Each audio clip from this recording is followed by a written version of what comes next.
À partir d'ici, je vais passer en rafale certaines des options qui sont disponibles dans l'interface de gestion de SiteGround, tout simplement parce que c'est pas forcément tout le monde qui s'en sert, donc je voulais me focaliser sur les fonctions qui reviennent très souvent. Donc parmi les options disponibles pour la gestion des courriels, vous avez ce qu'on appelle les forwarders, en français, je sais pas comment, les transferts si vous voulez, les transféreurs. Bon, alors en quoi est-ce que ça consiste? Vous pouvez avoir différents domaines. Par exemple, ici, je suis un domaine qui s'appelle WebGrade, mais disons que je gère également le domaine sokawakata.com. Donc, imaginons que je ne veux pas avoir à consulter plusieurs adresses courriel en même temps. Ce que je peux faire, c'est que je peux dire ici au système que tous les courriels qui arrivent à besoin de la cause @webgrade, je voudrais qu'ils soient envoyés à sokawakata.com.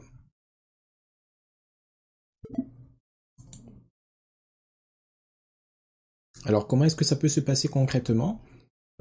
Si je veux implémenter cette réalité, ce qu'il me faudra faire, c'est venir à partir de mon tableau de bord sous email, puis forwarders, et puis dans l'onglet forward, il faudrait que je saisisse l'adresse qui doit être transférée, l'adresse dont les messages doivent être transférés. Donc, si je voudrais que tous les messages de besoin de la cause soient transférés à mon adresse de Sokawakata, je vais mettre ici besoin de la cause, arrobase, par exemple, WebGrade, et je vais mettre l'adresse courriel vers laquelle ces courriels doivent être transférés. Et je vais cliquer sur Create. Alors, ce qui va se passer, c'est que chaque fois que quelqu'un va écrire à cette adresse, oui, le courriel va atterrir dans cette boîte-ci, mais en même temps, un message va être envoyé à mon adresse courriel, qui est ici, là. Donc, ça peut être intéressant si vous gérez plusieurs domaines pour vous éviter ainsi d'avoir à sauter d'un domaine à l'autre. Vous avez également ce qu'on appelle les réponses automatiques, les autorépondeurs. Donc, vous avez la possibilité, si vous n'utilisez pas des logiciels comme Outlook ou Mozilla Thunderbird, de faire en sorte que si on vous envoie un courriel à une adresse spécifique, que le système réponde pour vous.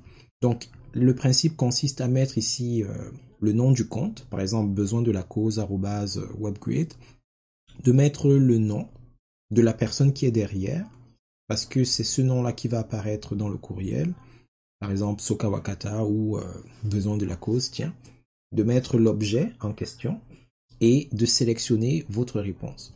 Alors, si c'est par exemple un message d'absence, vous êtes hors du bureau, vous êtes peut-être en congé ou je ne le souhaite pas, peut-être souffrant, etc. et vous voulez que le système réponde automatiquement, vous pouvez mettre des dates de début et des dates de fin. C'est-à-dire que ces réponses-là ne vont être générées que si et seulement si des messages sont envoyés entre la date de début et la date de fin que vous allez préciser ici là.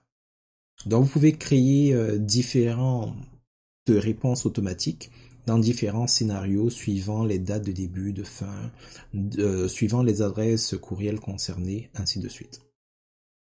Vous avez également des filtres que vous pouvez mettre en place. Ça peut être intéressant si vous avez déjà plusieurs adresses courriel et vous avez des adresses courriel, comment dire ça, destinées à plusieurs employés ou différentes adresses courriel ou différents services. Bon, ce que je dis est peut-être un peu vague et ésotérique là, mais imaginons par exemple que ce soit la période des congés. Vous avez des départements, je sais pas moi, technologie, vente, ressources humaines, etc. Donc vous pouvez décider d'envoyer les courriels d'un service vers un autre ou d'envoyer les courriels d'un employé vers un autre et créer tout un tas de règles. Donc, je prends par exemple ici, si je voudrais faire des filtres sur WebGrade, sur besoin de la cause, je sélectionne ici, je donne un nom à mon filtre et j'établis les conditions de routage des nouveaux courriels en fonction des conditions. Donc, si les conditions sont remplies ici, là, je peux décider d'écarter le courriel, c'est-à-dire de ne pas en tenir compte, de rediriger le courriel vers quelqu'un d'autre, etc. Il y a plein de règles que vous pouvez mettre en place ici, là. C'est similaire à ce que vous feriez sur Microsoft Outlook à certains égards. Alors ça, c'est au niveau des utilisateurs, mais vous pouvez faire également ce genre de manipulation au niveau du domaine dans son intégralité. Vous avez également les options pour la protection de spam. À un moment donné, lorsque votre nom de domaine commence à être ciblé par les spammers, si vous avez de la chance, je vous dirais, mais vous avez la possibilité d'identifier quels sont ceux qui abusent un peu de votre courriel, qui vous écrivent tout le temps. Donc vous pouvez indiquer leurs adresses courriel ou leur nom de domaine et demander au système de les bloquer carrément.